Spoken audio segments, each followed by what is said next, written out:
Welcome, everybody, to today's Ideas Seminar. Ideas is CMU's Center for Informed Democracy and Social Cybersecurity, where we address, using a computational social science full university approach, questions of online harms, online hate speech, online disinformation, online extremism. Today, our speaker, sorry, I'm getting messed up here. Okay, our speaker today is Travis View. Travis View is the co-host of QAnon Anonymous podcast, and he has been monitoring and reporting on this movement since 2018. His work has been cited in the Washington Post, the New York Times, the LA Times, NBC News, USA Today, and many other national and international publications. He can also be seen in the first episode of the HBO docu-series Q, Into the Storm. I'm sure several of us have watched parts of the podcast as well. Today, he'll be talking to us about Baking the Crumbs, QAnon's crowdsourced construction of Unreality. I want to point out before he begins that if you have questions, please send them to me by email, and I will be moderating and asking all questions afterwards. Travis, take it away. Thank you so much, Dr. Carly. Appreciate that. So today my talk is called Baking the Crumbs, which is a confused metaphor if you are at all experienced in the kitchen. But I think it'll make more sense as we talk a little bit more about QAnon followers, what they believe and why they believe what they do. Like Dr. Carly mentioned, I'm a podcaster. My actual professional background is in digital marketing, but I had a lifelong interest in misinformation and pseudoscience. And so I started following the development of QAnon under my anonymous Travis View Twitter account in 2018. My real name is Logan Strain, as it was published in the Washington Post. And at the time, I kind of assumed that someone smarter than me or maybe better resource than me would come along and come and realize what a terrible, awful thing the growth of QAnon was and fix it, but that just didn't happen. I've been cited everywhere, including some international outlets. I was actually recently spoke to a reporter from Japan because Japan actually has quite an active QAnon community. So what I'm going to talk about today, I'm just going to give a brief overview of conspiracism, because when talking about QAnon, I often people get the idea that this sort of phenomenon is new. It's certainly a new iteration. There's some unique elements, but it comes from a long tradition of thought and mindsets. Also talk about the QAnon conspiracy theory, how it relates to it. And we'll also talk about a case study for gathering evidence for the storm of mass arrest that the QAnon followers believe is going to happen soon. And then I'll try to sort of tie it together by talking about what we might be able to learn about how QAnon followers build and reinforce their beliefs. And fair warning, I will attempt to be reading the Q drops in the Q voice. If you listen to the podcast, you'll know what that means. And if you don't, then, well, you're going to find out. So conspiracism. So conspiracism is... there's a lot of debate about how to define this exactly. It's not easy because, there actually are conspiracies. Powerful people do plot together to consolidate power. There are cover-ups. Governments do nefarious things and try to make it secret. But conspiracism is different than just a belief that people engage in conspiracies. It's more like it's a worldview that implies a universe or a society or a civilization that's entirely governed by design rather by randomness.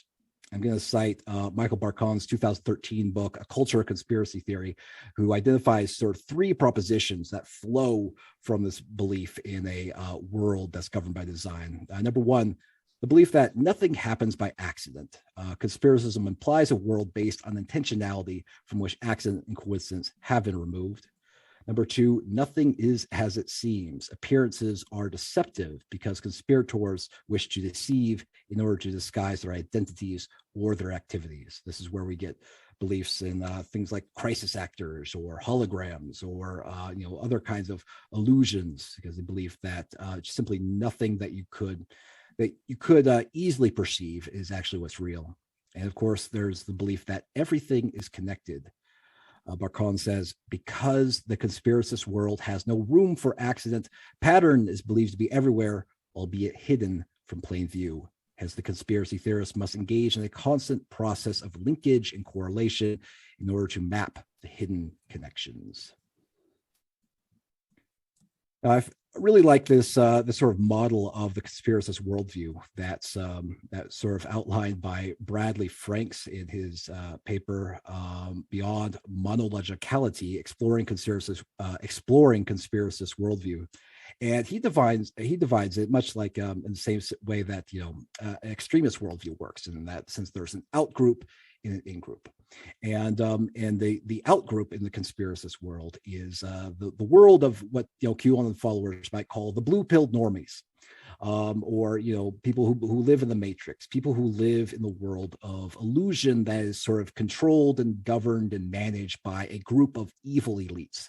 And these evil elites, these could be, some exotic cases could be aliens, they're sort of depicted here. They could be, the Bilderberg group, some sort of powerful organization, and they are very frequently Jewish people. If you study conspiracism, you run into anti-Semitism, and quite frequently. And so conspiracists believe that, most people believe in this world of controlled illusion. But they have a sort of a way to escape it, and it's sort of described in this paper, at least, as a kind of spiritual awakening.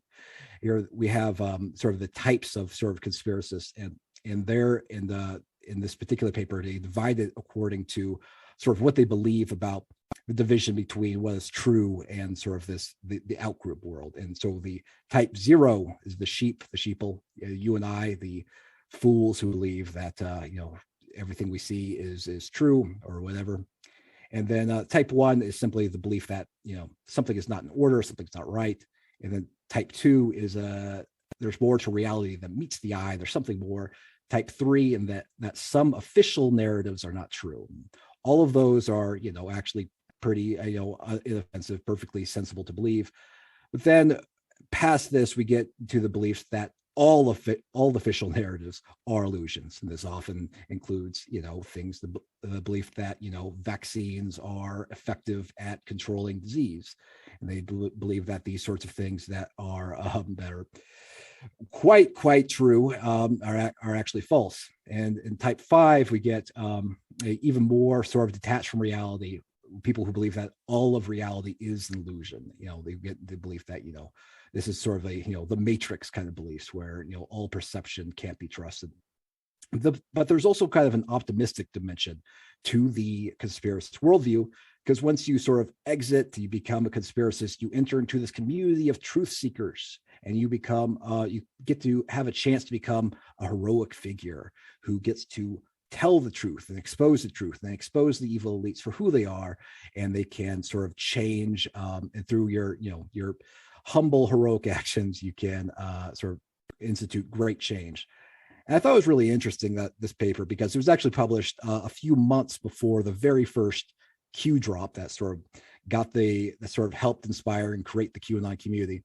But nevertheless, it really, I think, well describes exactly how QAnon followers describe it. That's because there's the QAnon or conspiracist tropes and conspiracist worldview and narratives. They rely upon a bunch of old tropes that are told over and over and over again, and that's since there's really nothing new under the sun. I also like to often point out that conspiracism has always been part of politics. It's certainly been part of American politics. I often like to give the example of the anti-Masonic Party. And this was the very first third party in the United States. It emerged all the way back in 1826. It was based on the proposition that the Freemasons and the Illuminati were plotting to take over the world.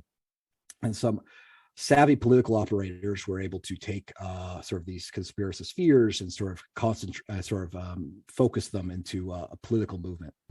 It was fueled in part to reaction to the suspected murder of a defecting Mason named William Morgan.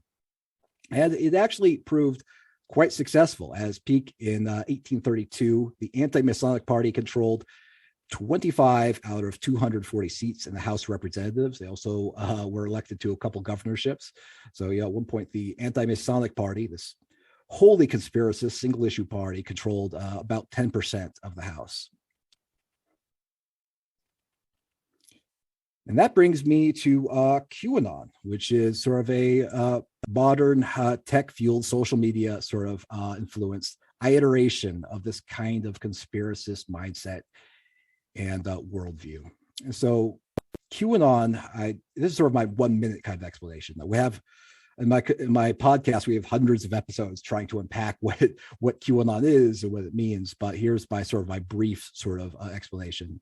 I say that QAnon is a very elaborate conspiracy theory, an extremist movement that believes that the world is controlled by an elite group, elite ring of Satan worshiping pedophiles. The QAnon community believes that this cabal controls everything, including the media, Hollywood, and especially politicians like Hillary Clinton. Most far out of these beliefs say that celebrities and political elites farm children in underground bases so they can drink their blood to stave off aging. This is, of course, a sort of a variation of old Jewish blood libel conspiracy theory. QAnon followers believe that this evil cabal would have continued ruling the world and concealing their existence were it not for the election of Donald Trump. They believe that Trump is actively fighting against them to expose and hopefully imprison them. But in QAnon world, he's not doing this entirely in secret. They believe that Trump, with the assistance of high-level military intelligence officials, is releasing information and posts on anonymous web forums, started on 4chan, moved to 8chan, and eventually 8kun, and these posts are called Q drops. These Q drops consist of leading questions and cryptic phrases and assurances that justice will be done. The last Q drop ever, so to date, was all the way back in December of 2020, and there are over 4,000 of them. But QAnon followers believe that by decoding these Q drops, they can understand what is really going on behind the scenes in this epic battle of good versus evil. I think it also helps. Again, this all sounds ludicrous, and it is, but at the same time, it also comes from at least QAnon comes from a long line of what they call insider anons. There's this practice on the chans, what they call 4chan, 8chan, of people who pretend to have some sort of secret insider information that can't be seen in the mainstream media.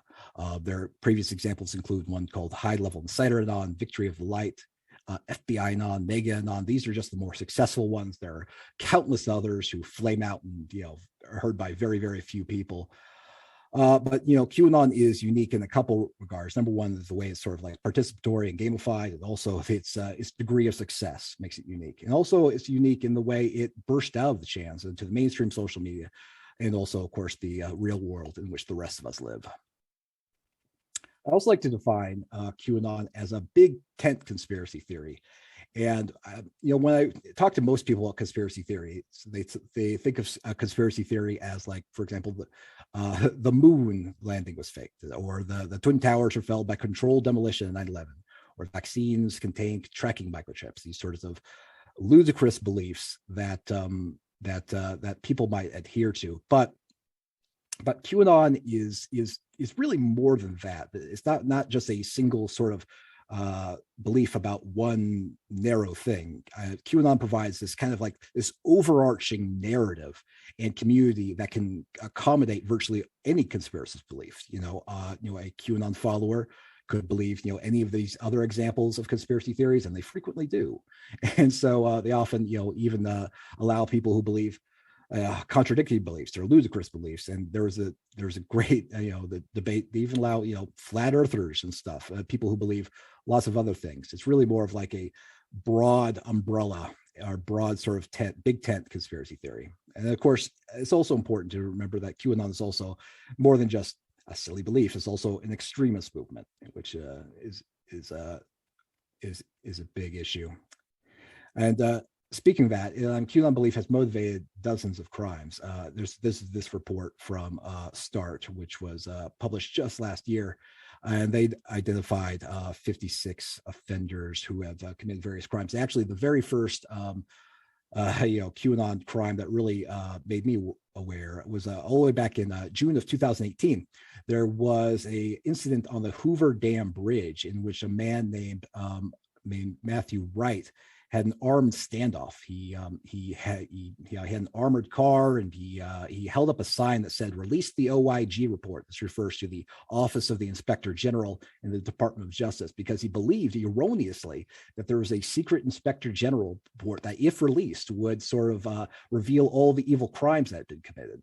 So he had been, been motivated to do this very dangerous action because of these delusional ideas he received by participating in the QAnon community.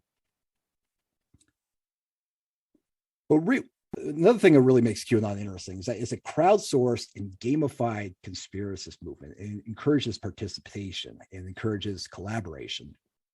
And I'm going to give an example from an anonymous QAnon follower all the way back in 2018. And this individual said that Twitter is just one platform. Anons have spread the message throughout all media platforms: strategic, decentralized, impossible to stop. Anons of various degree of skill, baking the crumbs, analyzing the data, making the connections, building and archiving the case unstoppable. Now, in QAnon sort of language, baking refers to the process of taking individual pieces of information and tying them into sort of a broad, sort of more coherent narrative. This is and then crumbs refer to the actual sort of pieces of information they receive. They believe that they're just getting little crumbs, little nuggets of information from the queue, and then which they bake into something more substantial. Again, it's not how bread is actually made, but this is what they sometimes say.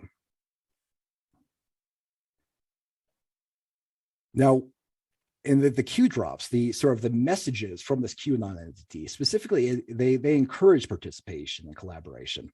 I'm going to give you, there's one example of a Q drop from here, December of 2017, and it said this. What has been said about the U.S. military? The speech yesterday verified and unlocked so much. Expand your thinking. Reread Crumbs. Re-listen to yesterday's speech. Connect the markers. News in all forms. Unlock the map. Expand your thinking. The Great Awakening. Now, I also do also want to point out that even this idea of like a participatory conspiracy theory isn't entirely new. In terms of, I want to cite Jovan Byford's Conspiracy Theories: A Critical Introduction. It talks about the history of this because I think it's really fascinating. He says, in terms of the history of conspiracy culture, the fallout from the John F. Kennedy assassination is important because it marked a point in time in which the distinction between the producers and consumers of conspiracy theories became obscured. At the core of DIY investigations carried out by the critics of the Warren Report was the belief that the truth is out there. The official experts, from doctors and scientists to lawyers and government officials, are trying to conceal it, and that is up to the ordinary man or woman to go and seek it out against all odds. Rather than being aimed at passive consumers who were supposed to lap up the interpretations served to them by others, conspiracy theory became a call to mobilization, inspiring readers to gather evidence, share it with others, and become part of a community. He goes on, this participatory approach to conspiracism, inaugurated in the 1960s, realized its full potential only 30 years later in the 1990s with the arrival of the internet. Shane Miller cites the explosion of TWA 800 flight over the Atlantic in 1996 as the first major conspiracy of the internet age. Theories about the causes of the explosion spread like wildfire, from individual postings on internet message boards to the mainstream electronic media and the press. Conspiracy theorizing in the age of the internet is underpinned by the conviction that anyone with the time and patience to sift through thousands of often highly technical and jargon-filled documents posted online, which are obtained more often than not through freedom of information requests from the government, which is being accused of conspiracy, might stumble upon some key piece of evidence that will cause the truth to unfold. This methodology, pioneered in the 1960s by Kennedy assassination conspiracy theorists, has since become the trademark of conspiracy theories about 9/11, AIDS, the death of Princess Diana, and other similar events.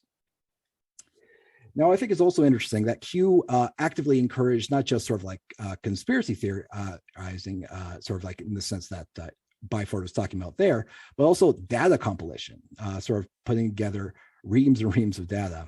For example, there was this Q drop that was referenced the resignation list. This is based upon the belief that there are many CEOs who are resigning in mass, and therefore this is evidence that this mass sort of change, this mass great awakening, great storm, great apocalyptic event is about to happen. And so Q said this: The resignation list updated. Important. Keep the graphics updated. Important.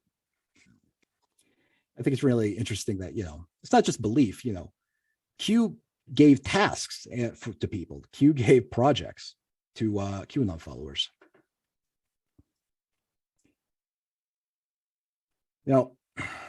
It's really interesting. So key to this belief, is the idea that big things are happening behind the scenes, and it's the job of QAnon followers to discover it. What's happening, what's going to happen isn't contingent upon them uncovering it. It's going to happen either way, but they just have to sort of discover what is happening. Michael Butter, in his 2020 book, The Nature of Conspiracy Theories, talks about this. He says, conspiracist texts nearly always present the conspirators as a moral supermen whose supreme power is evident above all from their ability to control major historical processes over a period of years, decades, or even centuries, and to manipulate the masses accordingly.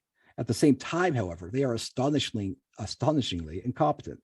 They leave clues everywhere, allowing the conspiracy theorists, once their eyes have been opened, to accumulate a wealth of evidence. The optimistic dimension of conspiracy theorists comes to the fore more prominently than in most other cases in the so-called QAnon conspiracy theory. The interpretive work of identifying and exposing the plot is transformed here into the game of figuring out how the good guys are foiling it. I say game because the pressure to get it right is much lower than usually in the case of conspiracy theories. It's not about exposing the plot, but about understanding how it is being stopped. So how is the plot is being stopped in QAnon world is the belief in this storm. So this storm is the name given to this prophesized apocalyptic cleansing of evil. Donald Trump, they believe, is secretly working to arrest Hillary Clinton and Barack Obama, other members of the deep state who are destroying the nation. They believe that evildoers will be arrested, subjected to military tribunals, sent to Guantanamo Bay prison camp, and possibly even executed. And this shocking, horrifying event will lead to a period of worldwide enlightenment that they call the Great Awakening. And that brings me to the concept of sealed indictments. And the sealed indictments is a sort of a interesting device because it is a real thing. So usually when someone is indicted through a grand jury, the case might be sealed until the indicted person is arrested. This allows them to basically not know that the law is on their heels. So this may be useful for the legal system, but also invite speculation from conspiracy theorists because they love secret information. So QAnon followers erroneously believed that there were many thousands of sealed indictments, and this provided evidence for that the storm was real. I'll give you one example from a tweet from 2019. This individual believes that there is almost 125,000 sealed indictments in the last 23 months. What will happen when they start unsealing them? This is clearly ludicrous. There can't be 125 sealed indictments in the criminal justice system. And actually, they posted this little graph that provides sort of a more specific number. It says 124,558. So, I like to point out that this sealed indictments belief was actually once cited in December of 2017 by Marjorie Taylor Greene, who would go on to be elected a member of Congress in Georgia. And then also the other clue is, which I talked about earlier in this video, is the large number of sealed federal indictments, which is now at 4,289, which is just unheard of. It's such a massive amount. Okay, so now Q has put out there that many high-level officials will soon be arrested, and it will actually be the drain the swamp scenario that we have always been wanting to happen. He says that once the corruption and the type of corruption is revealed to the American people, it will trigger something he calls the awakening. Now, I'm only guessing that the awakening, he says it will be like an event, something that we've never witnessed in American history. but it will cause Americans to unite behind President Trump and his administration in order to completely clean house. Okay. And then also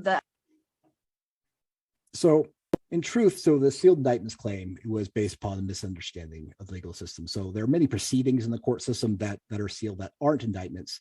Only a small fraction of the small sealed items in the court system are sealed indictments. And so QAnon followers just erroneously believe that every sealed item in the court system that they could find is an indictment. It's as simple as that, simple error, but it led to this, this ludicrous belief that they thought provided evidence for their belief in the storm and the Great Awakening and QAnon and everything else. So there's actually an interesting story, I think, how this mass sealed indictment claim was constructed. Researcher Will Murthan actually tracked this down. So what happened was that in October of 2017, sealed indictments, they were a hot media topic due to the fact that there's the Robert Mueller investigation. And there was, indicting people via sealed indictments. And so political junkies, they started searching for sealed indictments using the court record system PACER, which is, fine to use if you know what you're doing. And so 4chan users, they posted screenshots of their search results for sealed indictments or what they thought was sealed indictments. And like I said, they followed basically the error I talked about earlier, thinking every sealed proceeding is a sealed indictment. And so QAnon followers started doing their own sealed indictment search. They started gathering teams of people to try and find more and more and more. And so the number of sealed indictments in QAnon world, it grew by thousands and thousands month over month. So I want to break this down because it's interesting. So it started out, this ludicrous claim started out with a single post on 8chan all the way back on November 4th, 2017. And they found just two sealed indictments. But it's interesting. If you look at the bottom of the screen there on where it says selection criteria for report, it says case types CR, that's criminal records. So that's fine. The problem is that someone else, that later that same day, they did a similar search. They found 12 sealed indictments. It wasn't the case that there were all of a sudden 10 extra sealed indictments in the DC district, in a matter of hours. That's ludicrous. We actually found out what happened is that they had a search criteria error. They searched for case type all. So they were just searching the entire court system for every sealed item basically in the court system. So they're erroneously thinking that there's all sealed indictments. And then all of a sudden it was picked up by this anonymous QAnon follower who noticed the sealed indictments. They are boasting that these evildoers are more likely crapping their pants about the 12 sealed indictments filed Friday. And so through their own searches, it was all the way back on November 8th, 2017. The number of sealed indictments jumped to 33. There are all of a sudden dozens. And this claim that there are 33 sealed indictments, it went viral. Lots of people from lots of different political stripes to start talking about, speculating who could be in these 33 sealed indictments. And this led to debunking at the time from experts. We have an editor of the Lawfare blog, Benjamin Wittes, who's trying to tell people, just telling you, there are not 33 sealed indictments on the docket on the U.S. District Court in D.C. I spent some time in the docket this evening. People are confusing indictments with cases before magistrate judges. Here we have Brad Heath, a legal correspondent for USA Today, saying sealed dockets does not equal sealed indictments. They definitely don't equal sealed special counsel indictments, and they're very normal. Trying to squash it. These efforts at debunking, as many efforts at debunking, were not successful. So we have Avery 1776 saying, sort of dismissing this debunking, saying keyword Lawfare blog, as if, this Benjamin Wittes was of course dismissed as a member of the deep state, the MSM, not to be trusted, ignore the expert opinion. And so as a consequence of this, someone else started joining the team. This individual was named DA Martin 32. And you'll notice his name is his Twitter handle is Stormwatcher, reference to the storm. So he says that he saw reports last year about the FBI investigation, the Clinton Foundation, LA, New York City, and Little Rock. Can you check those districts? And so this Twitter user, a QAnon follower, they decided to do their own search through the PACER court system using the same erroneous, flawed method to get bad data about the number of sealed indictments. And they claim that there's dozens in the Southern District of New York, and this year 93 in the Central Central California. Of course, it's all ludicrous. These are all bad numbers. They just didn't realize. And so DA Martin 32 decides to expand his search. He says, this is all, again, all the way back in November of 2017. I'm going to check a couple of other districts where I wouldn't expect to find them as a check. And so through this flawed methodology, the number of sealed indictments jumped to 842 sealed indictments in 24 legal districts. He says there are 94 district courts in the U.S. I have not searched them all, but he would. And through these efforts, I think it's important to note that Q sort of saw what was going on and then encouraged them and sort of noticed. And so there was this Q drop that noticed the efforts and said this. Why would sealed indictments be outside of GTC jurisdiction? What purpose would this serve? Why are judicial appointments being rapidly completed? Who can you trust? Faith, patriots. Q. And then from here, again, it's emphasizing the sort of the participatory, collaborative nature of QAnon. DA Martin 32 recruits volunteers. You get lots of help. And also remember, you have to pay money to use Pacer. So all these people are paying money in order to collect this flawed data. So DA Martin says, DA Martin 32 says, I have an idea. Courts will shut down in 4 days. You up for a count of all 94 districts. Maybe we can recruit some more researchers with Pacer access. And of course, here he is putting out a call for volunteers. DA Martin 32 said, sealed indictments, open call to researchers with access to Pacer access. We're going to do a count of all sealed indictments in all 94 districts over the holiday weekend. Let me know if you can help. And so the research team, many people, many QAnon followers who joined up, didn't know each other before, teamed up and started collaborating with DA Martin 32. And here we have a tweet from the end of December 31st, 2017. It says, update the sealed indictments, 4,289 in all of US from 1030 to 1122. How many are normal? 1,000 per 2,000. And it says, special thanks to the research team. And he lists the names of the people who have been contributing, again, paying money, doing research, and then adding to the spreadsheet the number of sealed indictments. So the research team, they create this elaborate spreadsheet, that they could use to add to and sort of build upon to create, more and more and more data. And the thing is that, if you're not an expert in this thing, if you didn't take the time to track it down, it seems kind of convincing. Well, it's like if someone just says there are 4,173 sealed indictments in the court system. You'll have no idea what you're talking about. It's such a specific number. It sounds credible. And so as a consequence, there are all these podcasts and graphics and memes that are generated to spread the mass sealed indictments claim. Again, all of this is flawed data. All the people who participated in this and spread it didn't take the little time to ask questions about, about whether or not the methodology in collecting this information from Pacer was actually good. And then eventually, even in 2018, Q acknowledges the sealed indictments because they keep adding more and more sealed indictments to this collection month after month after month, even though it's all flawed. So Q sort of congratulates the research team by saying this. Good tracking. Ask yourself, is this normal? This is bigger than people can possibly imagine. Nothing being done? Q. So that nothing being done question, that's a reference to a complaint from many QAnon followers who thought, well, geez, if the storm is coming, why aren't I seeing anything? Why isn't there any evidence? Here's Q is saying, as many QAnon followers themselves saying, oh, yes, there is evidence. It's in the form of this sealed indictments, which, of course, they never fail to acknowledge how flawed it is. I just think it's really fascinating because the way in which the sealed indictments claim reinforced and sort of added to the self-sealing worldview of the QAnon followers. So QAnon followers, they believe that this mass arrest event, the storm is imminent, and this belief motivates them to seek out evidence supporting this belief.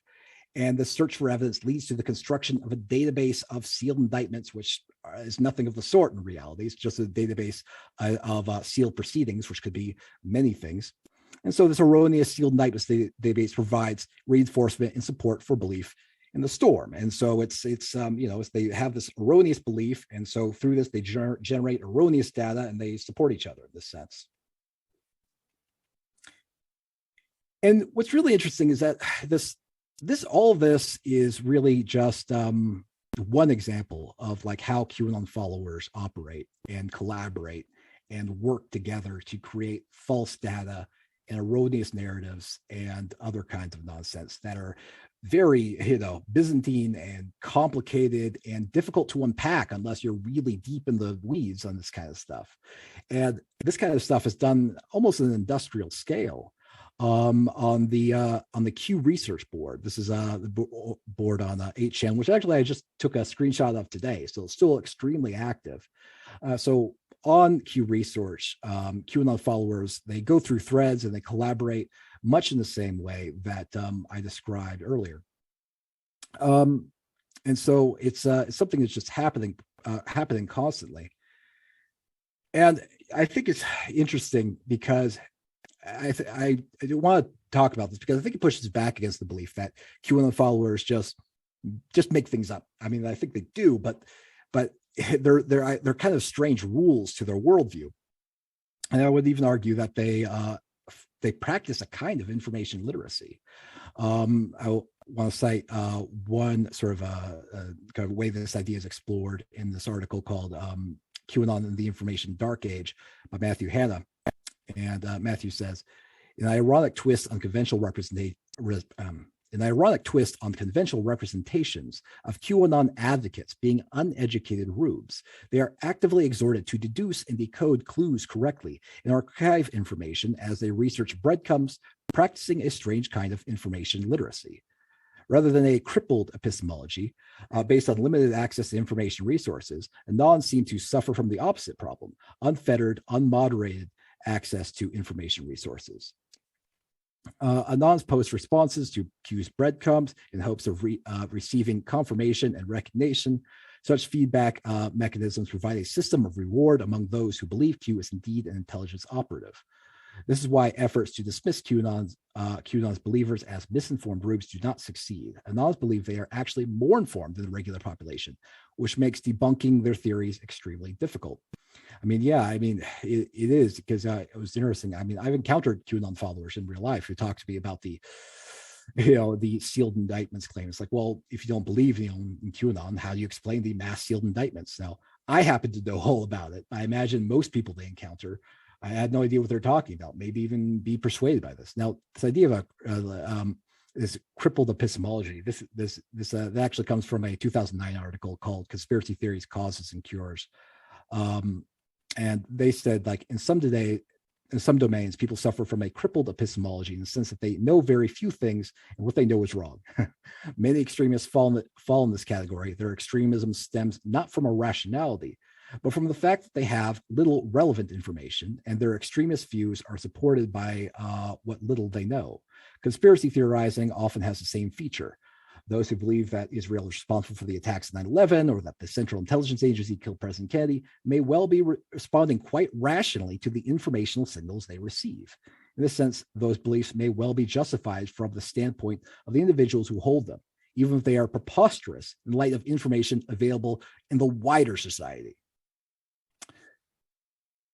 So, that's basically what I had to say. I just think it's so thank you for your time for this because I just think it's really fascinating. It's like I also, I suppose I also take issue with the idea that QAnon followers or people conspiracists generally are stupid because they have a kind of intelligence that's simply misapplied and overlooks errors due to confirmation bias, the kind of confirmation bias that we all have. So thank you so much.